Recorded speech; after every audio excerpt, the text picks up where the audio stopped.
Okay, welcome back to another video with Audio Map. I'm Michael, and today we're doing our first kind of content video for the mixing series. So I know the first video, if you saw my introduction, I said I was going to go over how to create a mixing template, and upon reflection I've decided I think that would go best after we finish the mix. So for anyone who's a beginner who's watching this, it'll probably make more sense if you've gone through a full mix to then create a mix template. So functionally, by creating a mix template, you're codifying your workflow. That way, your workflow is already present in, you have your plugins set up, you have your bus routing, you have all these things. And if you don't know necessarily what you prefer to use, what kind of workflow you want, or how to use all of these tools, then I think it'd be premature. So let's go ahead and start with the next video, which is how to set up our mix functionally. So this is kind of two parts. So the first part is breaking down your production, so that way you can then, in the next video, we'll go over setting up a mix and kind of best practices for that. So here we have a production, so we've got some vocals, I got a lead vocal, we got a bunch of backing vocals. And what we want to do right now is we don't want to mix in this session. So for most beginners out there, I imagine this is kind of what they'll tend towards doing. And this is what I certainly did for many of my first mixes when I was starting out, is I finished my production. I had kind of mess everywhere. I had stuff going on. I had instruments directly, like I had the full MIDI instrument tracks, all kinds of things. And then I just start mixing right here. I just throw plugins on it and just kind of get to the end. Now, this isn't great for several different reasons. One is that by the time you finish a production, you're going to have a lot of bloated kind of stuff inside the session that'll slow the session down. And this becomes a bigger problem the bigger the session. Mix sessions can get rather complicated and can get very CPU intensive depending on how many plugins you're using. So we want to kind of go into it with as little overhead as possible. So we definitely don't want any instruments playing MIDI notes when we're mixing. So we're going to go ahead and bounce all of those down to audio files. But we don't want to mix in this same session. We want a nice clean session that's completely free of anything that could bog down the CPU or could get in the way of being focused on just the task at hand. This is basically a good opportunity right now. We have a finished premix, so you see we have the final premix.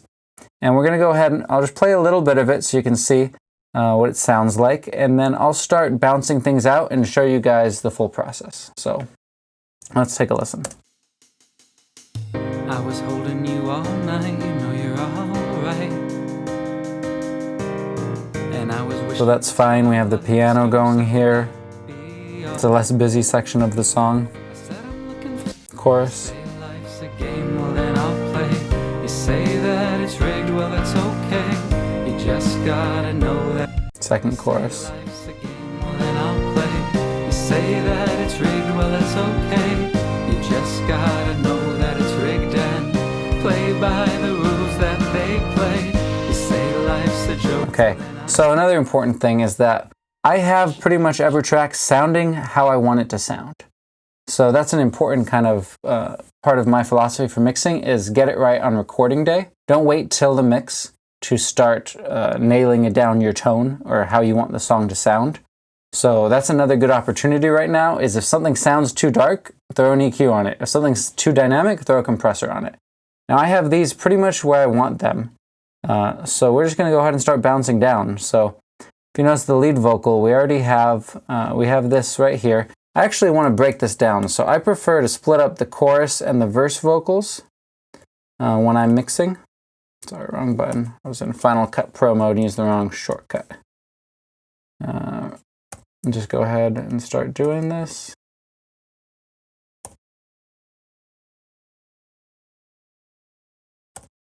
So I'm actually going to make this into 3 different tracks. So I'm going to make sure my bar mode is snap to grid and relative. And this means that I can move this around and it'll stay in the same location without me having to worry about it. So I'm going to have my lead verse, lead chorus, and my lead outro. Okay, so that's good. I'm going to leave it in this bus right now with this compressor, even though we ultimately will be getting rid of this. If I'm going to be playing it back, I want it to sound how it sounds right now before I get rid of this track stack. So we will end up with just a a list of tracks with just pure audio tracks. But let's go ahead. I think there's no plugins left on these, so that's good. So these are all bounced down already.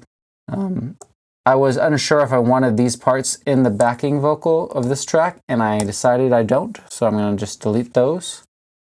Now the strings. So the strings is pretty much all ready. So another important point, when you're bouncing out MIDI notes or MIDI tracks, you don't want to start directly on where the MIDI note starts, because sometimes then you might get like a not good transition. So if you just drag the track out a little bit, it doesn't have to be a lot. I mean, even, let's see if this is beats or divisions. Yeah, even just that much would be enough. So yeah, so let's just go through all the tracks and let's make sure we have enough space, just a little bit of space before each one. So we got that one. We have enough space on the bass. This one needs a little. That's good. Let's look at the drums. Some of the drums start too soon.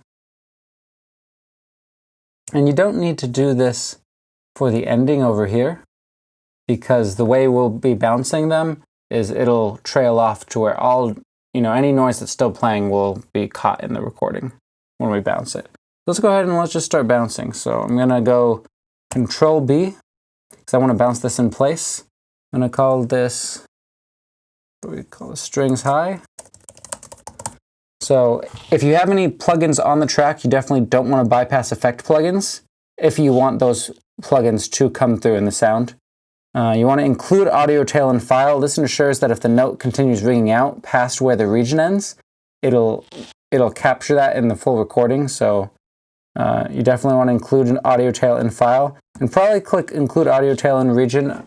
That way you can just see that it happened. So yeah, definitely click both of these. And then we don't want to include volume or pan automation typically.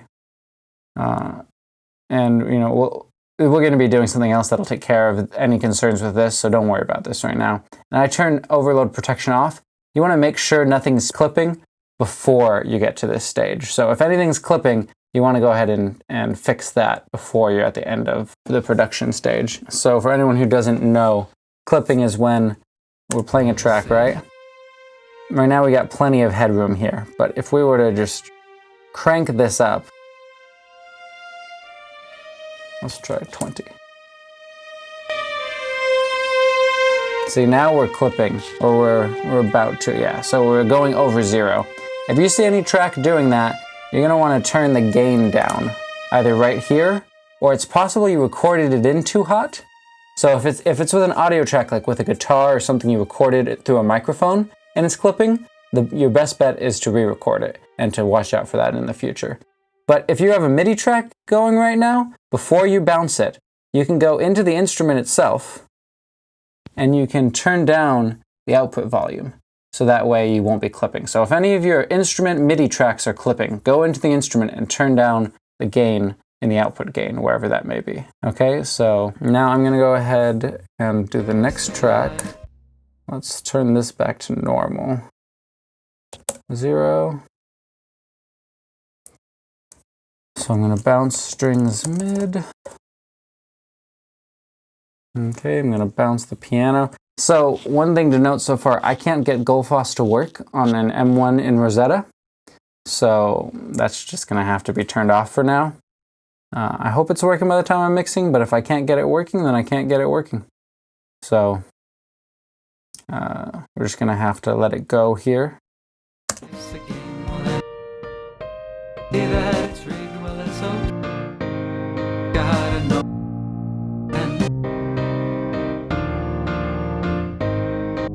Okay, so these all sound just about how I want them to. So I'm actually going to call this piano right hand. So if you notice, this one's just playing the right hand.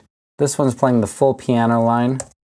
Now, let's see if I can bounce that. Piano. I'm just going to call this piano main. Okay.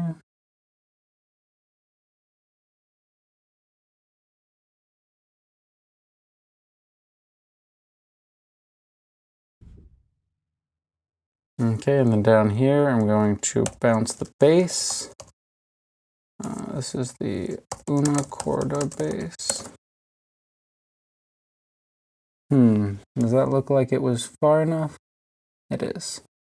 Okay, so now I'm gonna go ahead and highlight all of these tracks right now. And for right now, I'm just gonna mute, like I'm gonna do M to mute them, Option M to turn them off, and then they're all Control M'd already. So this just makes sure they won't accidentally play.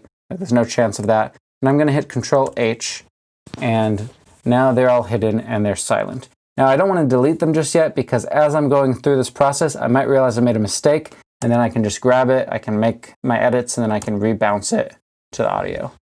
Now let's take a look at the drums. So we have a whole bunch of drum tracks. So I'm just gonna start, let's take a solo of the drums and just see how they're sounding.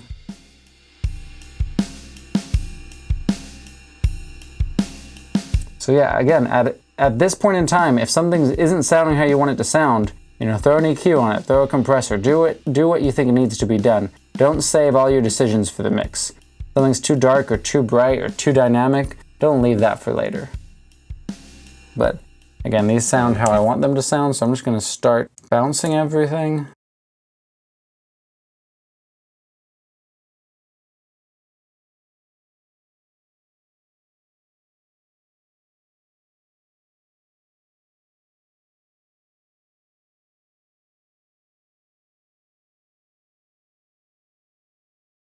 Yes, and I got all the tracks. So this is great. So we can just go ahead and grab all of these.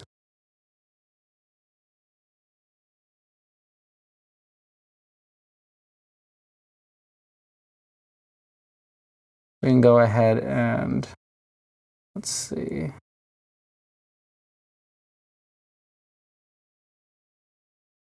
Okay, so right here I have a marker. And I'm going to explain what I do with the markers, but first I'm going to just do it. So these markers up here define the full length of my song as I want every track to be when I'm exporting it. And the reason for this is that if when I'm mixing I realize I made a mistake in the production and I need to go make a change and rebounce something, I have an exact full length, an exact length I can reproduce. So that way it'll be easy to rebounce the track, export it, and then just plug it back into the mix, right? So if I didn't have this, then every single time I'd be going in and I'd be trying to pick a different start point, like, somewhere around here, and it'd just be really hard to line things up. But so I have my first marker start a little bit before the sound starts. That way when I'm mixing, I can choose the exact place I want the song to start, but I'll choose that while I'm mixing or sometimes even while I'm mastering. And then back here, I make sure it goes an extra few bars after the last track. So this track's ending over here. I actually want it to probably go a couple more. And now I know that every track will be finished when I'm exporting these. So nothing is going to go over the export boundary. Okay, so let's go ahead. We've got all our drum tracks. We've got all our tracks bounced down. So now I'm going to make a new alternative. So I'm going to go new alternative, and this one's going to be, let's see, so we've been bouncing down. This will be kind of cleanup. So in this one, I'm going to go through, I'm going to delete all the things we don't need anymore. And I like to just make new versions or new alternative versions. That way I just don't have as much to kind of worry about. It's easy to go back to previous versions if I make a mistake or something goes wrong.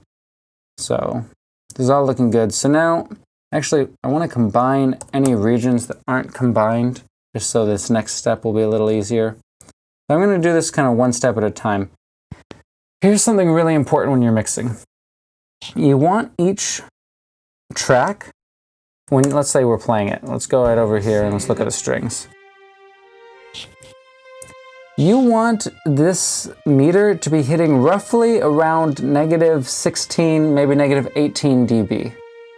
And the reason for that is that a lot of plugins are designed to emulate analog gear. And a lot of analog gear had an ideal operating kind of level. So if you had it too loud or too quiet, you wouldn't be getting optimal sound quality out of the hardware. So since a lot of plugins emulate this behavior, I mean, not all, but a lot, it's just a safe bet to make sure every single track is hitting about a little over halfway, so around negative 18 dB, just kind of on average.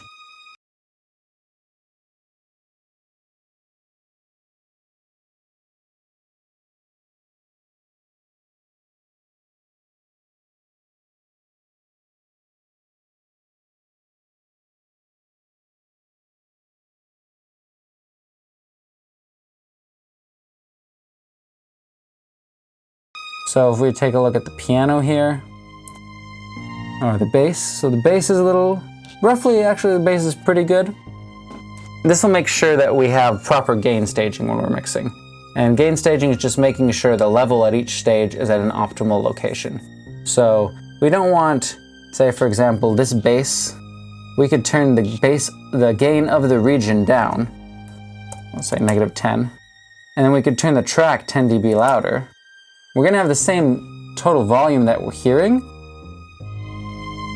but now we're gonna be having less gain over here, so that even seems like not enough. So let's turn it some more.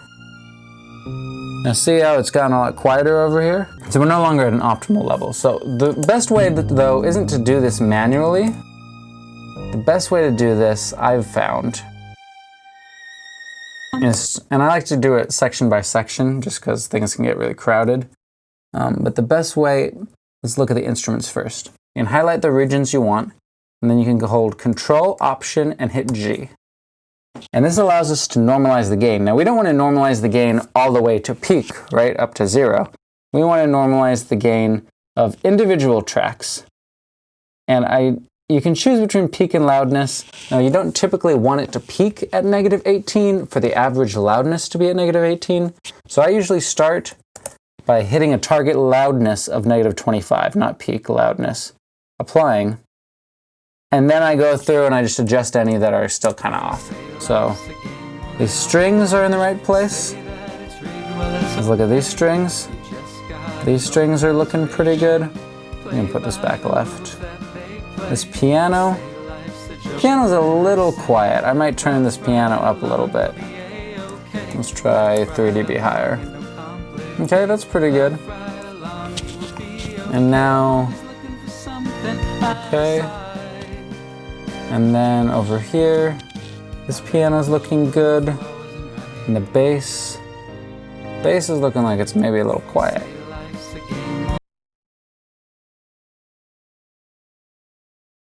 Yeah, so with the bass, I might go in and I might readjust it to like a peak of negative 12 and see what it does. That's even worse. Let's not do that. Yeah, the bass was pretty good to start, so we don't need to adjust it. And then one thing I like to do as I adjust these is just see if it was adjusted by a significant amount.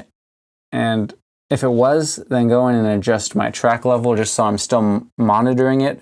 So this one was increased by 5, so we want to decrease the output volume over here. And this just means that we're hearing it at the same level it was before we adjusted the region's internal gain. So the region's still now been changed, but we're going to hear the same output out of the mixer. Okay, so these are good. So now let's go ahead and let's go into the vocals and let's do these guys. And I prefer to do usually tracks, not regions, because I mean, it depends. Like, how interdependent are these regions? And you know, you might, you know, your project might have different needs, but I usually do tracks. So let's put these at negative 25. Let's see what they sound like. And the vocals often get a little bit louder when I do this, which is fine. Yeah, so we've got about 3 dB increase on most of these, except for these dubs were fine. So I'm gonna turn this down by 2. These guys I'm gonna leave alone, and these ones I'm all gonna, because they all increased by 3, I'm gonna decrease them by 3. Now I've got about the same overall volume coming out of the speakers right now. So let's look at the lead vocal. Let's adjust these tracks. See what happened. We have an extra dB here. I'm gonna drop a dB. We subtracted about 3 dB, so I'm gonna go add 3 here. And then this one, I'm gonna do about half a dB. None of this is, you know, we're not mixing yet, so it's not important that you're exact. I just want to keep monitoring it roughly how my premix sounded when I got started with this process. And finally, we're gonna look at the drums. So the drums, I usually use, instead of the loudness, I usually use a peak and make it like somewhere between -10 and -6. And that usually gets me a roughly good level. So the drums are gonna sound weird because we got some wildly different gains to get these guys all in the right region. But you can see they're all roughly in the center. This guy is not. I'm gonna increase him.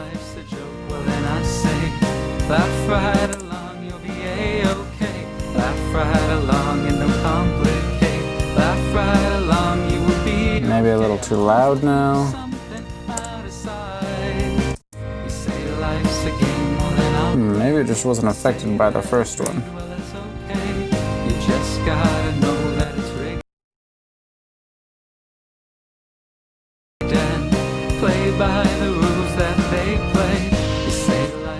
Okay, everything's looking pretty good, so I'm gonna go ahead and now just adjust our output. So this one was dropped by about 3, so I'm gonna increase it by 3. This one was increased by 18.5. I guess I'm gonna drop this down to -30. -1.3. Yeah, I don't really like kind of awkward numbers when I'm setting these. It's not a big deal. The more, I guess, the less kind of analytical you are, the more you probably don't care, and we'll just kind of drag it to where it feels right. Now I'll often adjust by like increments of 3 dB, 1.5 dB, 0.5 dB, or whatever it needs ultimately, but right now I'm not being super specific, so it's not a big deal. So I'm gonna drop these. This is the hi-hat, and the hi-hat was too quiet in my premix. So it was both too quiet in the internal gain and too quiet in the loudness that was coming out of the speakers, so it added 23 here. I'm gonna get rid of a little bit less than that, maybe -17 from here. So -17 is gonna put us like at -11. Let's see how that sounds. That's fine for now. Crash added 8. Overhead stereo added 8. Room mic added 17. So let's get rid of that. Go around -12. Added 3. This part is kind of boring. Gets, especially probably, I mean, it's time consuming, but it makes a big difference to the overall quality we're gonna get. So, or at least it makes a big difference to the sound quality we're gonna get, and this whole process is gonna make a big difference to just how smoothly our mix will go. So now that we've finished all of that, and if we just play the song at any point, everything's sounding how it should.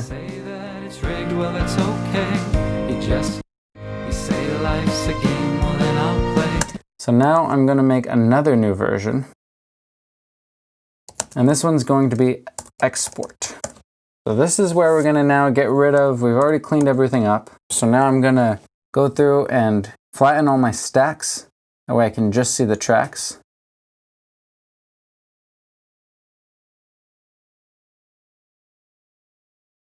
Sometimes when you click it, you have to like unselect it and select it again and then flatten the stack. So now everything's looking pretty good. I'll often highlight all the tracks, and just to be safe, let's go ahead. Let's put fades on every region. And some of these already had fades, so that's why I went out. Because the backing vocals are already faded properly, so I didn't want to change those. But everything that's new, I'm just going to add a quick 10 millisecond fade in and fade out. That way there's no even possibility of clicks when these regions come in or come out. And now I'm going to go to these markers that I have set to the full length of the song, right, plus a little bit more on the outside and on the inside, or at the beginning and the end. I'm going to highlight I want this to be on the bar so I can get the exact spot that this ends. Okay, I want these regions to all be the exact same length. And now here's something I do, and you don't need to do anything like this, and if you're a beginner, I encourage you not to do anything like this. I'm going to turn off all my plugins except for my monitoring. I'll just turn everything off. Okay, so I was jumping ahead of myself. Before we get to the thing I recommend you don't do, I prefer to have all my tracks as stereo tracks, and then you just get rid of all the inputs. It won't make a difference, but just get rid of all the inputs. I like them stereo as opposed to mono. Now I just know that every track's going to be kind of set up identically when I'm mixing, and there's just kind of a symmetry to that I like. And now I know I personally will pan with a plugin, and as opposed to using these pan knobs when I'm mixing. And so I know that plugin will turn tracks to stereo anyways. So I just prefer every track to be stereo. I've known some who prefer them to be mono, except for the stereo tracks. It's up to you, but I think it's easy to just put them all stereo and forget about it. And now we don't need to change our panning or our volume knobs right now at all, because we're going to bounce and we're going to ignore these settings. So that way it'll export the volumes we just set ourselves on these tracks. So I'm going to take all of these, and I can leave all the track. I can leave how they're routed. None of that matters. Now, something I like to do, the last step, is I go in and I add Gigahertz wow control. Now, I do this for a little. It's kind of like me simulating bouncing through tape, like, you know, people in a studio a couple decades ago probably did, or maybe in some studios today too. But I'm going to go ahead. I leave the saturate on and the color on 100%, and I have this set up to my own settings. So it's just a very subtle amount of tape, and I have high quality on. So this is a great plugin for simulating tape. This doesn't do a lot on any individual track, but by just putting it on every track, I find I get a little bit more color and warmth. And then when I'm mixing, I'll still get my tone where I want it at that point in time. So it doesn't really make a huge difference, but I like what it does. So I prefer to bounce them once dry and then once with the plugin. And then I'll end up having both sets of tracks to work with in case, by some random chance, this does something noticeable that I don't like to any individual track. So I'll end up having, you'll see what I'm doing when I'm mixing, but I like to bounce it with and without this. If you don't have a plugin like this, a tape plugin, or you don't do anything like this, or you're just getting started, ignore this step. You can just go ahead and export them all like this, just dry. So I'm going to highlight all the tracks I want to export. So it's all these guys. They're in the order that I want for putting them in my mix, and they're also not all named how I want. So I don't want all these bips coming. So make sure they're all named how you want and in the order you want, because we're going to have Logic number them when we export them. And that's just to keep everything organized in our files and make it easy to drag them into a new clean mix session. Okay, so now we can highlight all of these. We've got our yellow region, or cycle range. We have it exactly set. Now we can go ahead and push star E.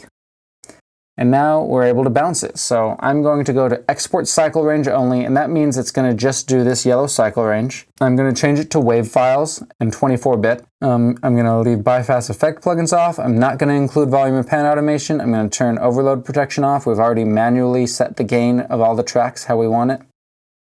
And I'm going to go down here and I'm going to do track number. I'm going to get rid of this custom. I'm going to do track number underscore track name. So now it's going to number all of these so they'll appear in our files in the exact order we want and include the name that we've named them all deliberately. So yeah, now we can go ahead and we can export these where we want. So I'm going to go into the song. So let's see. I wonder why it's not showing me where I'm going to export them. So this is a bug I've been noticing sometimes with the new M1 Logic or the new M1 Max, is that it won't quite show me the drop down of folder options.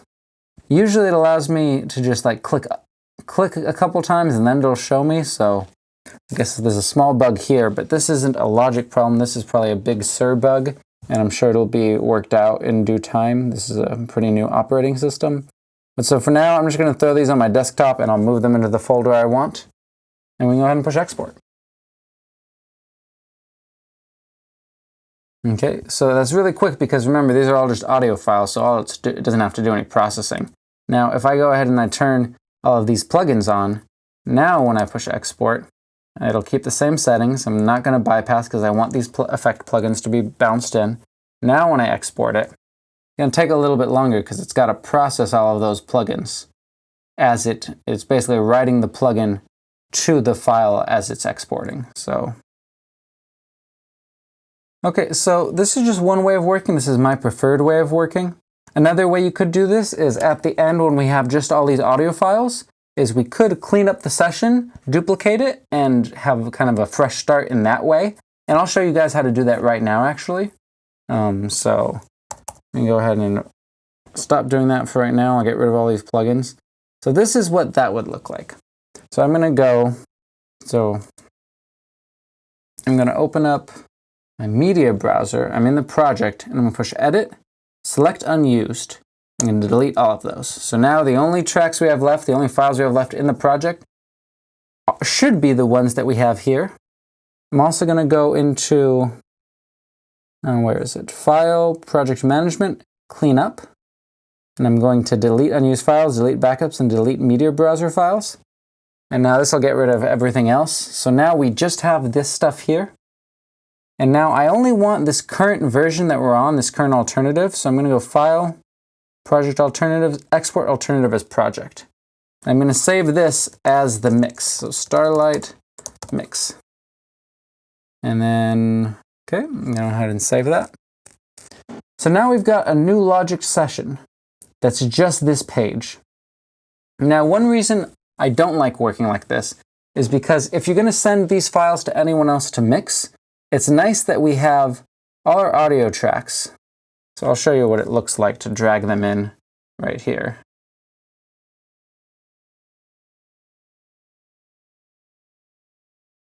And if we put this right at the start on new tracks, now you can see that every audio file is the exact same length. And this is nice because essentially what it lets us do is if you want to send this to someone else to mix, or if you want to mix this in another DAW, if you want to mix this somewhere down the line in the future, you just can have all of these audio files and any single person could drag them into a DAW or however they're going to mix and mix them. They're not going to have to try to figure out how to align them properly if there's some software issue. They're not going to have to try to get Logic to open to get the files out of them on a computer 20 years from now that doesn't run Logic, right? These audio files, you can just store them in any backup drive, in any folder, and they're always going to be reliable. So I prefer to export these audio files from every production session in the way that I've just shown you.